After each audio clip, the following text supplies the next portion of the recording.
欢迎回到才知道。今天我们聊聊马太效应。你们可能听过这样一句话：穷人越忙越穷，富人越玩越富。这不仅仅是一句俗语，而是很多人的现实体验。网上有人说，这是因为富人有富人的思维方式，穷人则相反。但其实这种说法并不全面，就算穷人学会了富人的思维，也不见得能变富。要解释这个现象，光是从资本和金融的角度出发，都能写上10本书。今天的视频，我想用简单易懂的方式跟大家探讨一下，为什么穷人越来越穷，富人却越来越富？我们普通人怎样才能跳出这个怪圈？其实答案只有4个字：马太效应。可能你们听说过这个词，但很多人并没有深入理解。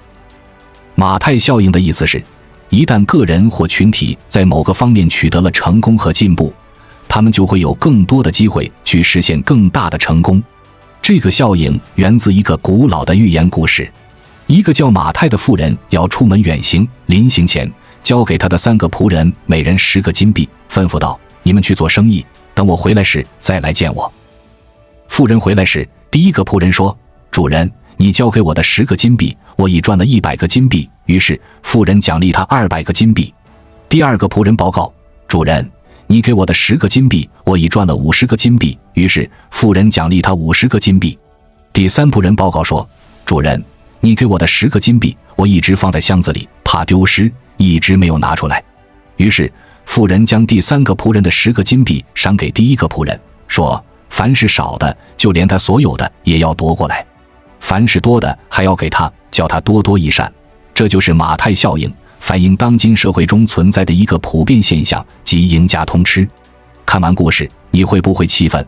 富人一点都不同情弱者，还要惩罚弱者，奖励强者，看起来是很不公，但在现今社会是普遍存在。有钱人资源人脉丰富，抓得住机会，敢于试错；普通人整天忙于生计，给他机会也不敢去尝试。我们小时候常听人说穷则思变，或者富不过3代之类的话。穷则思变是指穷人因为没退路，所以会更努力，更容易成功；而富不过3代是说富人过于安逸，可能会失去奋斗的勇气，最终败光家业。但长大后，我们发现现实并非如此，穷人逆袭的案例并不多，而富人一般都能持续富下去。所谓的富不过3代，往往只是穷人的自我安慰。在很多人看来，这个世界是公平的，但实际上真正的规则是28定律。在社会发展过程中，几乎所有事情都会受到马太效应的影响，最后形成28原则。社会上20%的人掌握了80%的财富，形成了金字塔结构。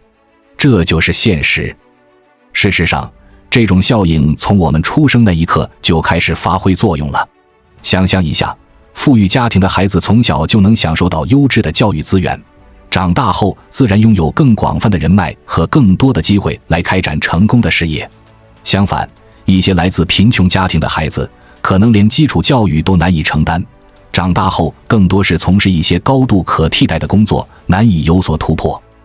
之前有一个社会组织曾经做过这样一个实验，实验人员帮助那些生活极其困难的家庭度过一些生活中的难关，并且为他们提供一些金钱或者是一些生活所需的必需品。而实验的结果是，所有研究人员都大失所望。当相关单位停止对那些贫困家庭的资助之后，这些家庭的生活水平就快速地恢复到了之前那种吃了上顿没下顿的生活。事实证明，金钱和物质上的资助是不会真正改善那些贫困家庭的生活，他们不会自主地上进。这个实验结果也正好印证了中国那句古话：授之以鱼，不如授之以渔。也就是说，直接给予他们物质和金钱上的资助，不如帮助他们构建起坚强的精神世界，使他们能够积极地面对生活，改善自己的生活水平。有些人会认为，只要人们在生活中能够勤奋工作，只要能够付出，不怕苦不怕累，最终得到的结果都不会太差。事实并非如此，我们经过仔细的观察，其实不难发现，那些生活在社会底层阶级、经济水平十分低下的人们，干活的时候是最卖力的，最不辞辛苦的。可见，在日常生活中，穷人再勤劳再努力也无法摆脱自己贫困的生活环境，而导致他们贫困的也并不是自己的性格，而是另有他因的。即使是大多数穷人都会为了维持生活，养活一家人，不惜白天黑天连轴转，做许多份兼职，但始终还是治标不治本，无法使他们真正的摆脱穷困潦倒的生活，而自己的生活也只会无限的在贫困与更贫困之间不断循环。在我们进一步探索之前，别忘了关注才知道并点击小铃铛，我们将继续揭示更多关于金钱的真相，助你迅速实现财务自由。近期有很大一批心理学家通过实验分析表明，或许就是穷人们在生活中过于勤奋，所以才总是无法逃离那种贫困的生活。从实际上来讲，贫穷就像是一个圈，当一个人为了应对那些贫困所带来的债务时，那么这个人就一定会陷入一种艰苦的生活环境。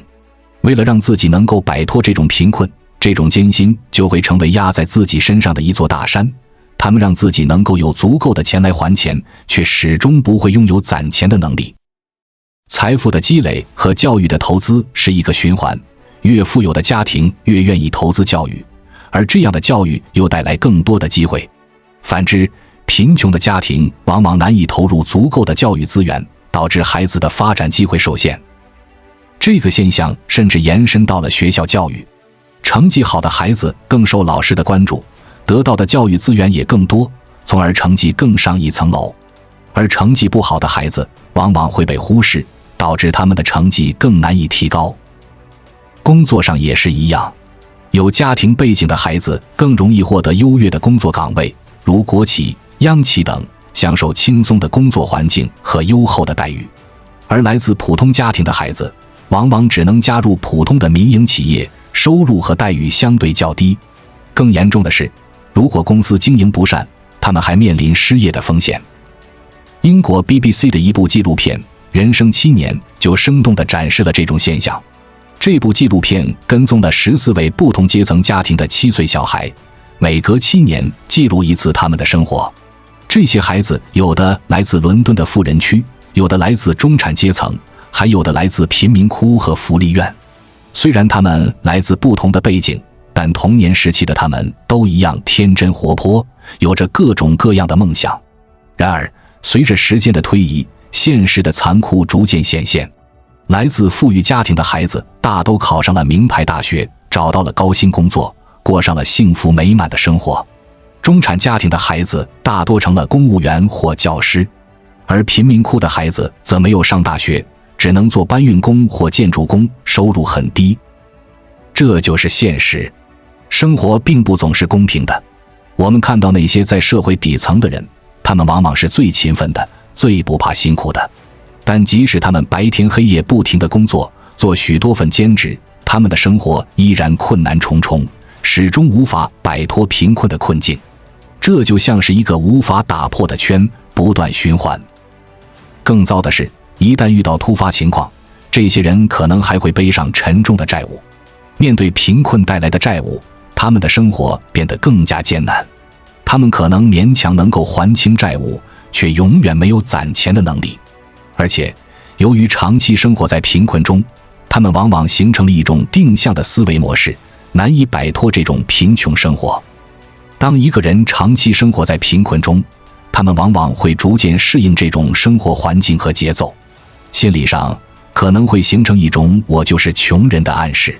这种心态会潜移默化地影响他们的行为，让他们拒绝那些能够改变现状的机会。可能是一个更好的工作机会，但伴随着更多的挑战和风险。尽管现状平淡但稳定，人们往往害怕改变，担心给家人带来不稳定。这样就形成了一种如果我失败了怎么办的恐惧心理，导致人们不愿尝试，不知道如何开始，最终感觉自己与社会脱节。另一个严重的问题是贫困造成的短视现象。贫困不仅限制了人们的想象力，也影响了他们的职业发展。比如一些家境不好但成绩优异的大学生，为了补贴家用或养活自己，他们可能会选择做兼职。这种兼职收入一旦开始，就可能陷入一个不断寻找更多兼职的漩涡，逐渐忘记了自己本来的学习任务，甚至有些人会因此放弃学业，这是一种舍本逐末的做法。这就是贫困生活导致的定向思维。为了适应贫穷的生活节奏，很多人陷入了越忙越穷的陷阱。每个人的注意力、决策能力和抵抗诱惑的能力都是有限的，这些能力的总和就是我们的心理带宽。一旦我们透支了心理带宽，就需要通过休息来恢复。贫穷的人往往因为重复而单调的劳动，缺乏足够的时间去休息和思考，导致心理带宽的长期透支。这种心理带宽的透支会让人陷入越乱越忙、越忙越乱的恶性循环。而富人和穷人的主要区别在于，富人有更多的闲暇时间去思考和做出高效的决策，穷人则总是忙于琐事，缺乏思考和规划未来的时间。更讽刺的是，穷人发了工资后，往往把钱存入银行或归还贷款，而银行则将这些钱借给富人，从而赚取利息。富人们利用这些钱来赚取更多的财富，形成了一个自我强化的循环。所以，富人越玩越富，而穷人即使拼命工作，最终依然是资本家的工具。资本家利用这些资金开辟市场，成立公司，生产出产品，继续卖给穷人，这就形成了一个达到平衡的循环。房地产市场就是贫富差距的一个典型例子。普通刚需群体不断努力赚钱买房，而开发商则用这些钱建造更多房子，再卖给这些刚需。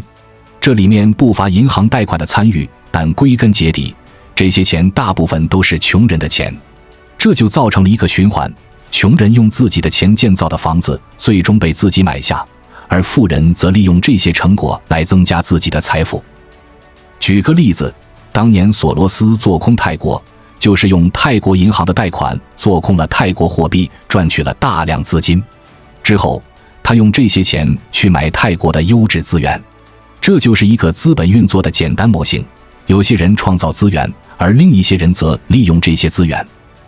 富人能够这么富有的另一个原因是通货膨胀的影响。通货膨胀带来两个后果：物价上涨、货币购买力下降以及资产升值。对穷人来说，由于他们手头的资金少，货币贬值带来的影响更为明显。而富人则会把手中的钱转换成各种资产，如土地、房产、黄金等，这些资产价值通常会随着时间增长。但是，马太效应并不是不可打破的。事实上，社会在不断变化，任何人的优势都不是永恒的。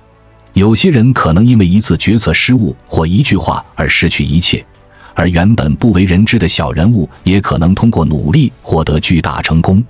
例如，一些网络红人或带货主播可能因为粉丝的支持而获得巨大的盈利能力，甚至超过一些上市公司。这就告诉我们，对于普通人来说，不应该因为起点低就失去信心和斗志。历史和现实中有无数的励志故事告诉我们，通过努力和尝试是有可能实现逆袭的。马太效应虽然强大，但并非不可改变。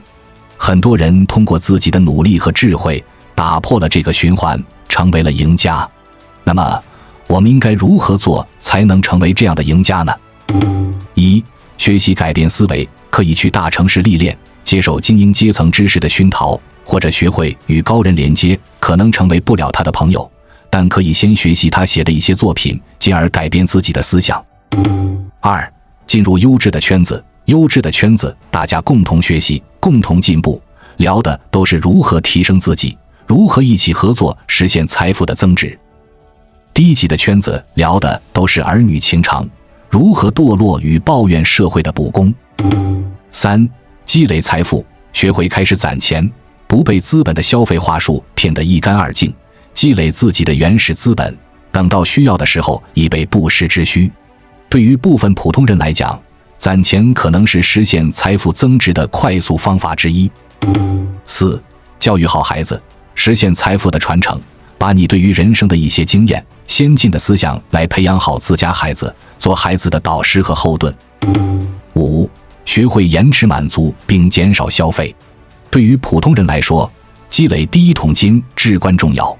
如果一开始就被物欲所控制，就会降低原始资本的积累速度。当物欲占据心灵，就会让人陷入无休止的攀比和浮躁中，永远无法感到满足和安全。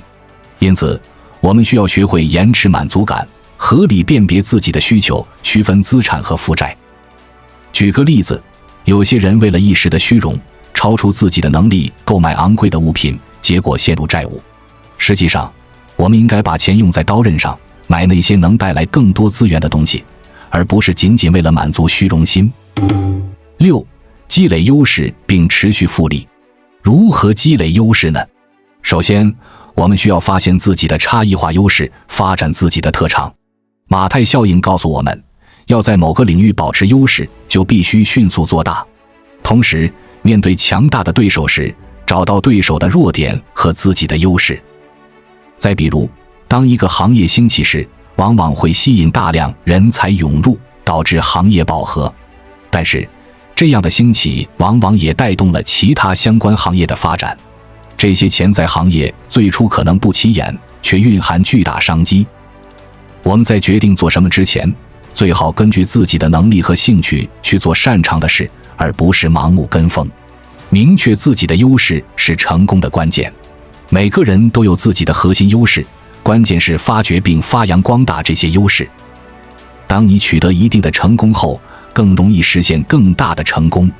所以，当我们成功地完成一件事时，应该将这些经验和成就感积累起来，让成功成为习惯。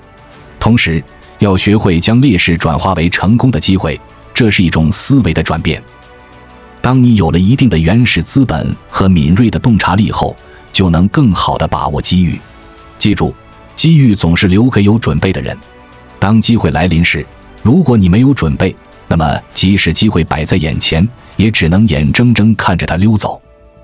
我们知道，每6到7年就会有一个大的机会转折点，关键在于你是否有足够的实力和眼光去抓住这些机会。而为了做到这一点，重要的是要做好充分的准备和详细的规划。马太效应的一句话是：凡是有的还要给他，使他富足；但凡没有的，连他所有的也要夺去。这意味着，如果你每天都做得非常好，那么后来的人要迎头赶上是非常困难的。所以，好的开始就是成功的一半。那么，如何才能有一个好的开始呢？这需要事前的充分准备，充分的准备又来自于事前的详细规划，而详细规划源自于前瞻性的思考。通过观察，我们会发现，那些被认为是一夜成名的人，其实在此之前已经默默地努力了很长时间。不论是哪个行业，想要达到顶峰，都需要长时间的努力和精心的规划。我们应该要把自己的眼光放得长远一些，看到更多未来的事情，为了自己的未来做一些计划，而不是仅仅为了摆脱贫困就惶惶不可终日。那么，要做到把眼光放长远，首先要做的就是看清自己定位，其次是走出自己的舒适区，而最后就是勇于改变自己，不断提升自己的能力，减少自己对生活的种种抱怨，强迫着自己不断的进步，抓住生活中的一切机遇和挑战，使自己的生活从原先的状态之中脱离出来。而这其中最重要的一点就是让自己做出改变。要相信，生活不只有眼前的苟且，还有诗和远方的田野。关注我，我是才知道，带你解锁更多金钱的真相。